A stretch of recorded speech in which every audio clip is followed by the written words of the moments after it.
Welcome to Baja Window to the South. I am your host, Olga Sanchez de la Vega, and today I'm here with Denitza. Denitza, you have something amazing for us today. No, most definitely. Thank you, Olga, for having me here. I'm very happy to be part of the show. And of course, I'm very excited, okay, because this is about Tijuana. What we're gonna see next, what we're gonna talk about, I can't wait to show you. So please, come on, enjoy me.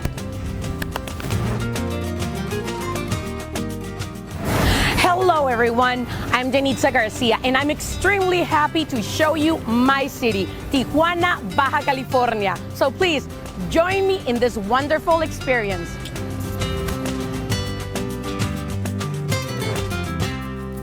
Tijuana, Baja California, located on the Pacific coast of Mexico, is the second most populous city in Mexico, sharing a border of about 15 miles with its sister city, San Diego. Tijuana, it's actually part of the San Diego-Tijuana metro area and the larger Southern California megapolitan area. More than 50 million people cross the border between these two cities every year.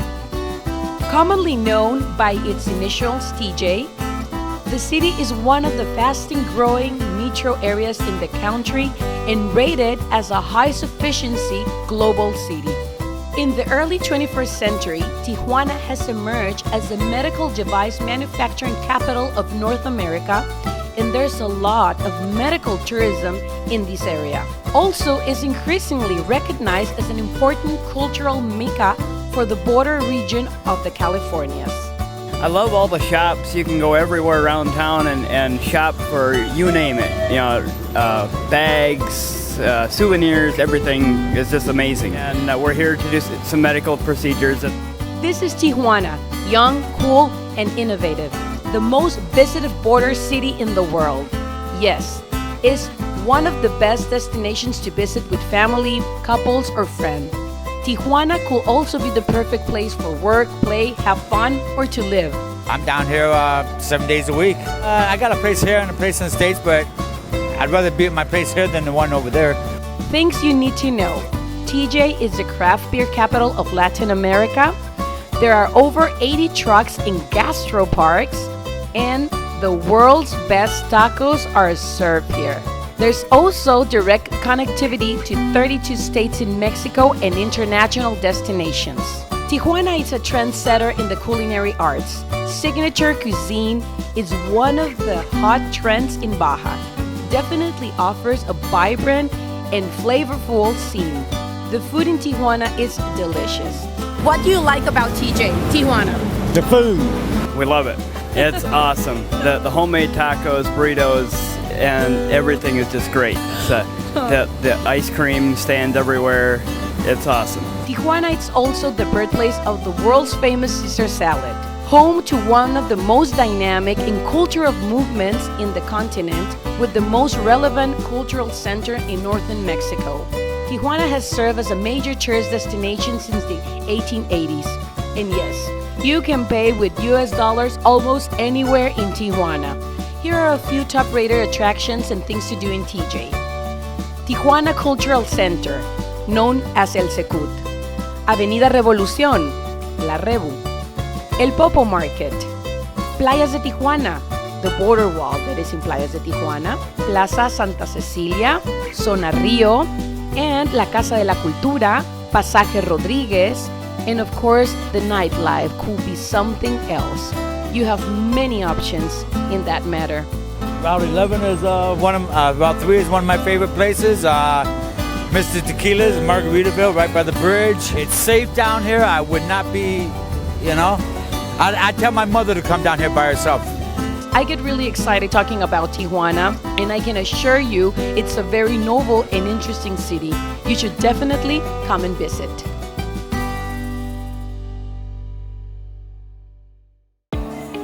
And now we're here with Yolanda Walther-Meade. She is our philanthropist, and if you don't know about her, well, let me tell you, you're about to find out. It is a wonder woman that we have here from our Baja or our Cali Baja region.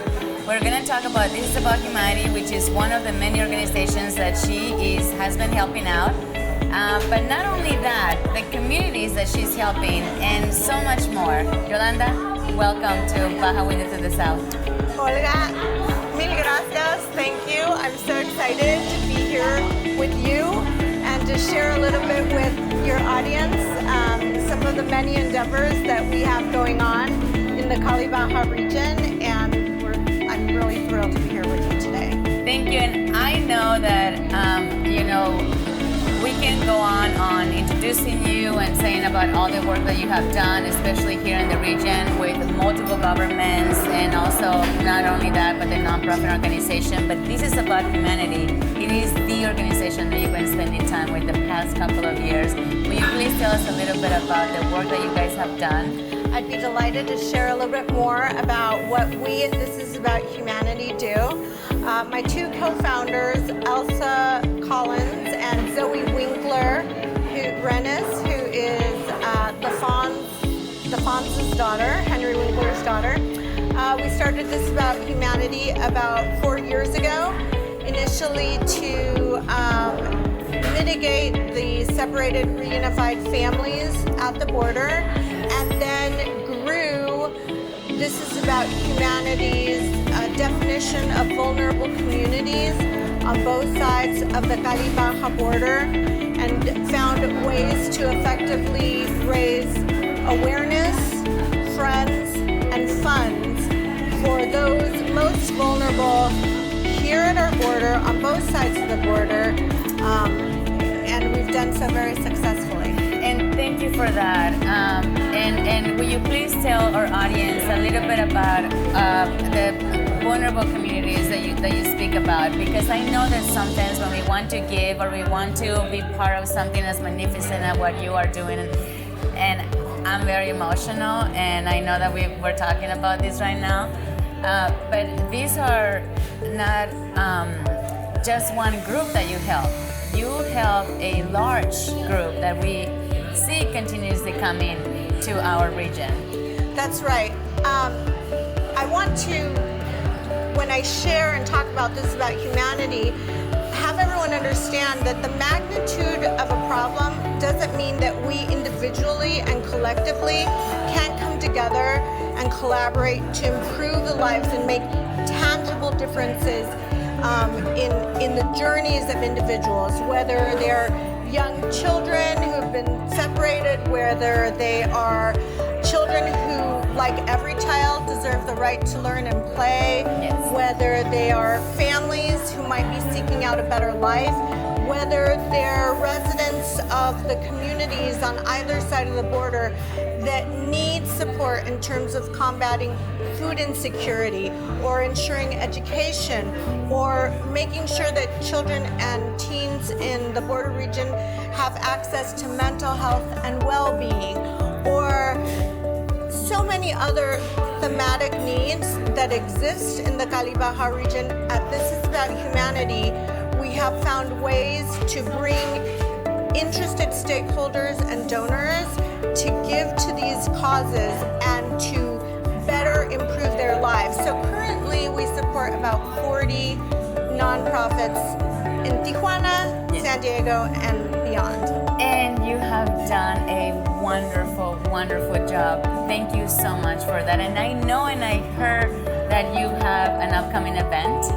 Yes, we're very excited. On August 27th, we have an incredible event with This Is About Humanity that brings together close to 14 chefs, all the way from New Orleans and Aaron Sanchez to Carlos Gaitan in Chicago and David Castro Song out of Valle, who I'm sure you've spoken to, and Tijuana's own Rufo Ibarra, and of course our LA chefs from Tallulah's and Antonia Lofaso, and it's like this incredible roster of chefs and mixologists from Licoreria Limantur in Mexico City, and it's been incredible to see how the culinary community comes together to support an organization, This Is About Humanity, that in turn gives so much to our region. And so we're incredibly thrilled, and I'm sure you'll share the information, and we'd love some of our audience members to join us for the dinner that's going to be savory.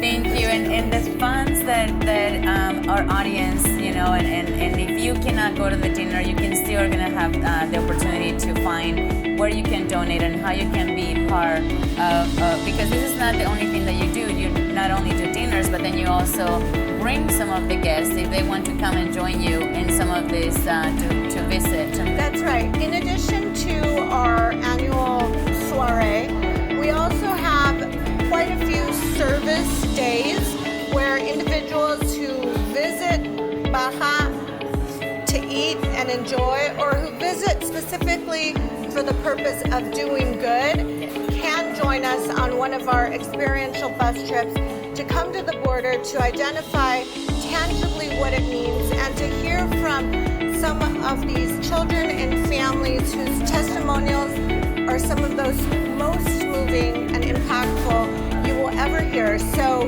we have these service opportunities in Tijuana, in San Diego, and in LA, and we'd love to make them available to the audience to join us at a future point in time. Is there anything that you would like for us to know about This Is About Humanity? More than anything, This Is About Humanity gives us each an opportunity to identify ways to give back time, talent, or treasure to our greater society and make it a better place for all of us to live in. And so I'm incredibly excited to invite you all to join us.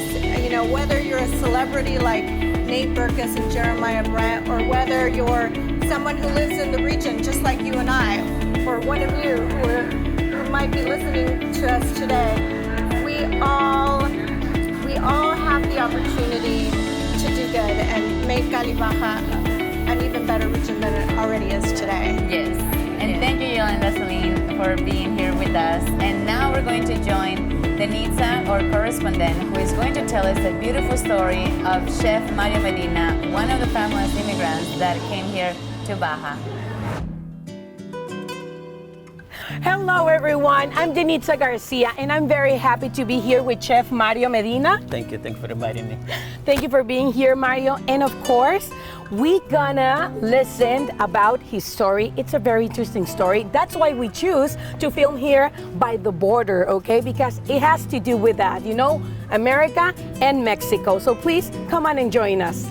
Let's go. Thank you. Let's go. Okay, well, now we're here to talk about you, Mario. Okay, so please tell me a little bit of how you end up in the United States of America. I crossed the border illegal when I have 15. I crossed the border from Phoenix, Arizona. Okay. 3 days in the desert. Wow. I go to Phoenix. After that, I moved to LA, and LA moved to Watsonville, California. I'm working in the field. I'm working the strawberries, flowers, but everybody fired me because I'm daltonic. I'm colorblind. Okay. So I don't see the different colors. When after that, I say, wow, I don't work. Everybody give me a job for my age, for my language. Right. Right now it's bad, but it's much better. And you need a paper for your dads and parents. You can work in the States when you're younger. So I say, I don't have another choice. I moved to Mexico again because nobody give me a job over there. So when I come back, I say I stopped by in San Diego. And it's really funny because my family in these years hitting the kitchen for women's okay. Okay, and I said, not no, for men. Not for men. And I say, I don't think mean, so. no, No, but I say no. I think it's for everybody. Of course. I go to every single restaurant in La Jolla and asking for a job, and everybody say, no. And the last restaurant, and I told my friend, I go to this restaurant, if nobody gives me a job, so I moved to Mexico. And I remember the name is Trattoria Aqua. The chef is Damas Solis from Mexico City. Wow. He's my mentor. And I remember I say, I'm looking for a job. And he say, how old are you? And I say, 21. And I say, yeah, right, you're like 14 or 16. And the history, he gave me the opportunity and the kitchen. So you can say that's where you learn all you know. Yeah. That's where you start. Yeah, wow, really, well, thank you it's for really, that tip. But it's really funny because when I start in the kitchen, I want to say that I want to be the best dishwasher in the world. Okay. So you started as a dishwasher, you know, that was, of course. Yeah, I started from the bottom. The first 2 weeks is before the Mother's Day, and it's a busy day, and every single restaurant in the world.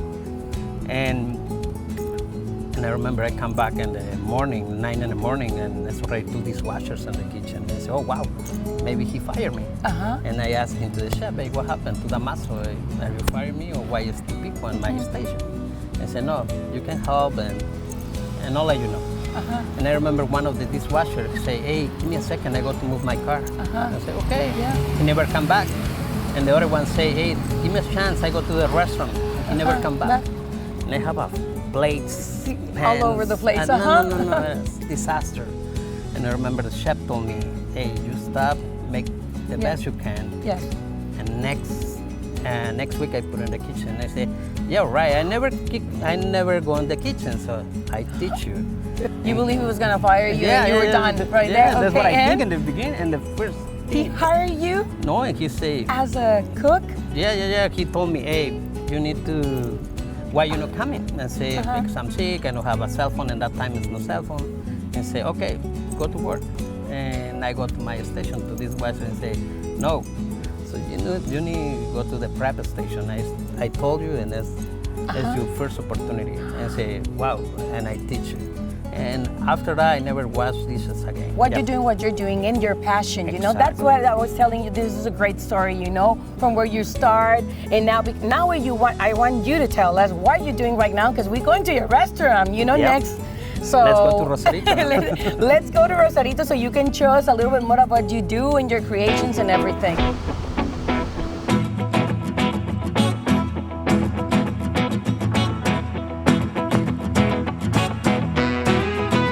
What are you gonna cook for us today? I have something from Rosarito, from Ensenada, from Valle de Guadalupe.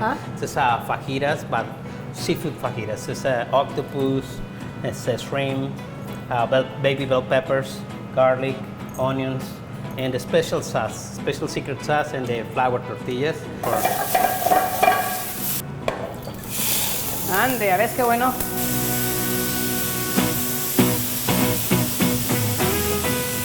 Mario, oh my God, look at this wonderful dish. I can't wait to try it. You need to try a taco with the handmade tortillas. One of my cooks is there. And I put the sauce like that. And let me tell you, everybody, this was made like in 5 minutes. And look, wow.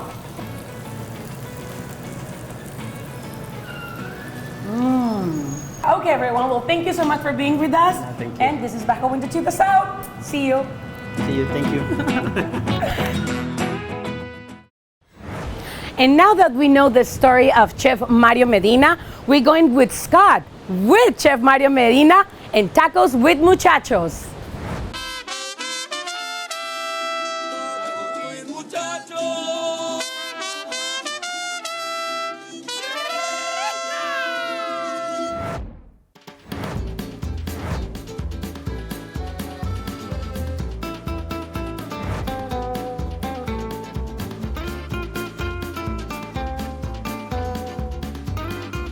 Hey everyone, welcome to the next episode of Tacos with Muchachos.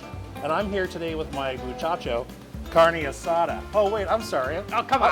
I'm here with my muchacho, Mario Medina, the chef of... You eat too much tacos, that's why you forget my name. I know, I've only got eyes for the meat at this point, Mario, Exactly. no offense. But Mario is the chef at Ursula at Las Rocas here in Rosarito. He's taking me around today showing me his favorite places. Mario, where are we?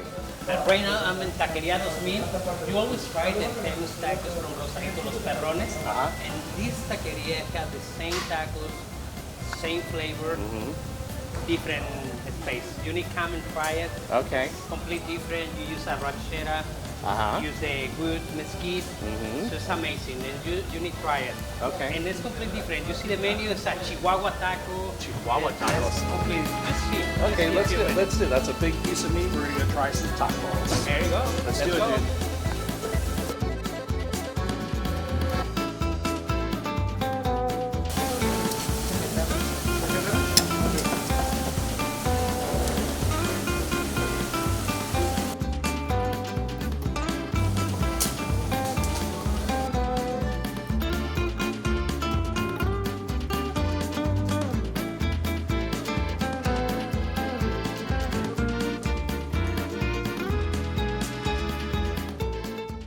There you go. That's 2 tacos in one, Mario. There you go.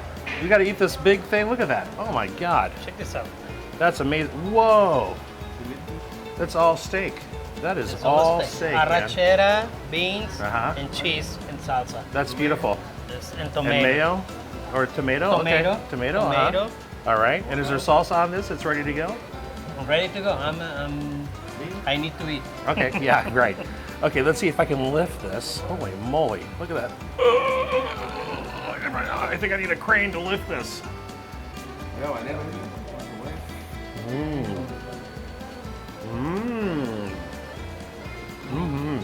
You know, the meat on this is really moist.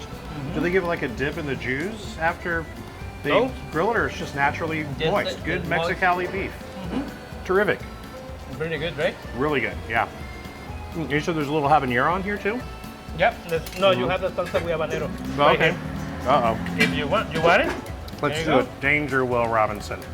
So it's like onions and red onions And habanero. Okay.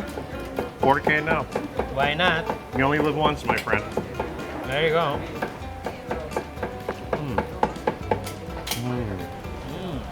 These handmade flour tortillas are fire, man. That's so good. That's Rosarito, my friend. I You love Rosarito now, right? I've always loved Rosarito, but not for the tacos. Now I know the tacos. There you go. So it's not just Tijuana and Mexicali. They're fighting together all the time. Who's got the best tacos? Tijuana, Mexicali. Rosarito's down here going, Rosarito say, hello, I'm here. that's right, exactly. Tacos Perrones, Taqueria 2000, Taqueria Rosarito. Let's go sit down and eat the rest of these, buddy. Let's go.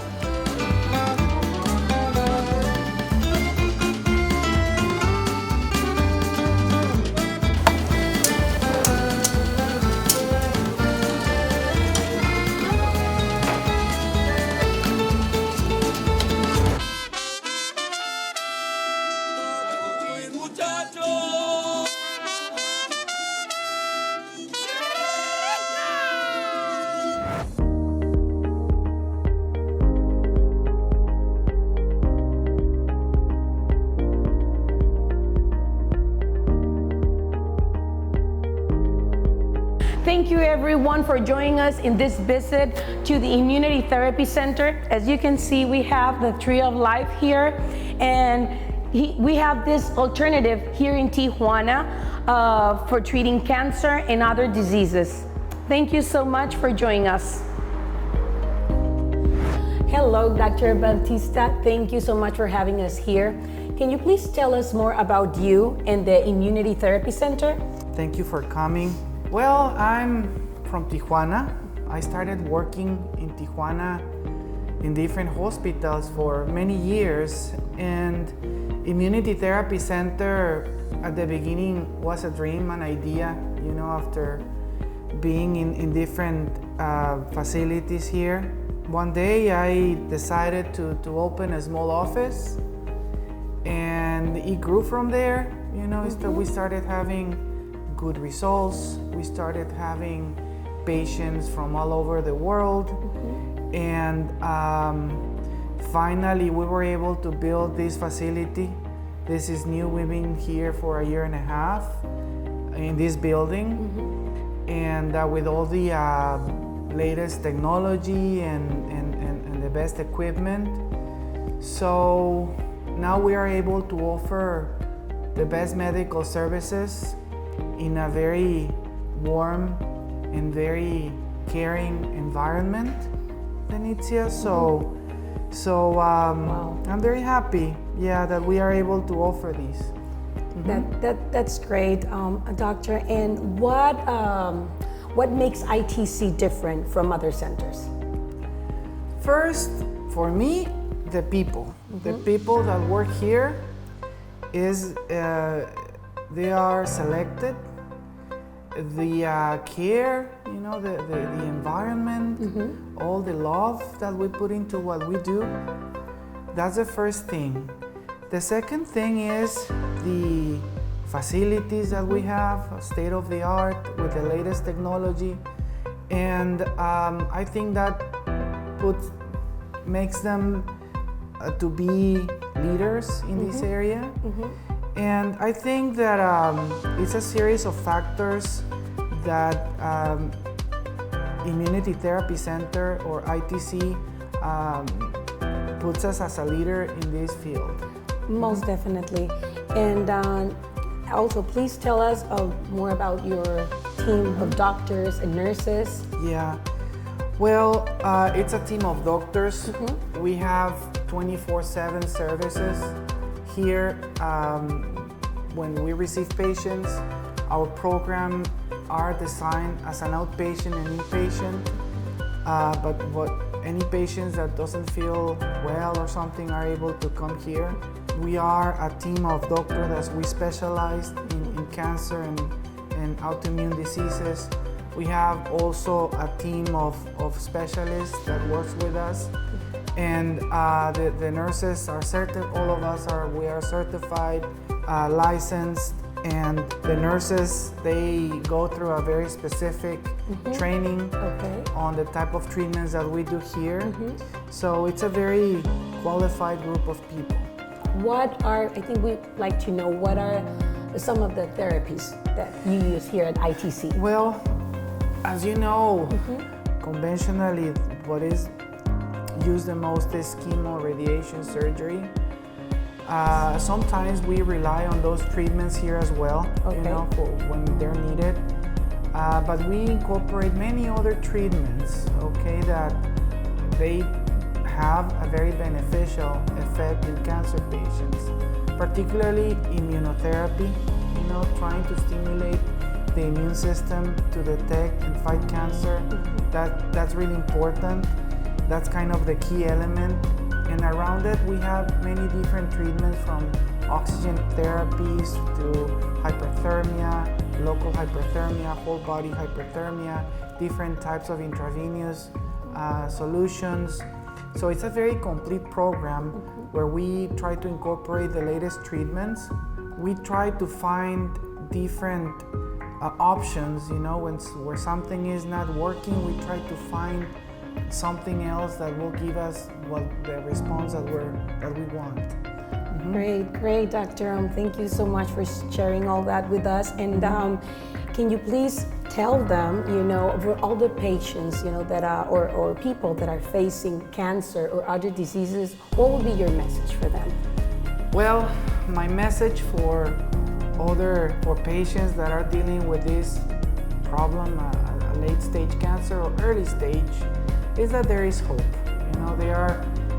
I know that when you go and face an oncologist, probably you're told a lot of bad news and bad information.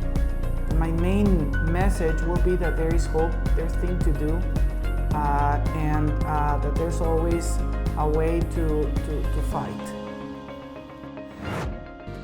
And that was another episode of Baja Window to the South. Thank you so much for joining us.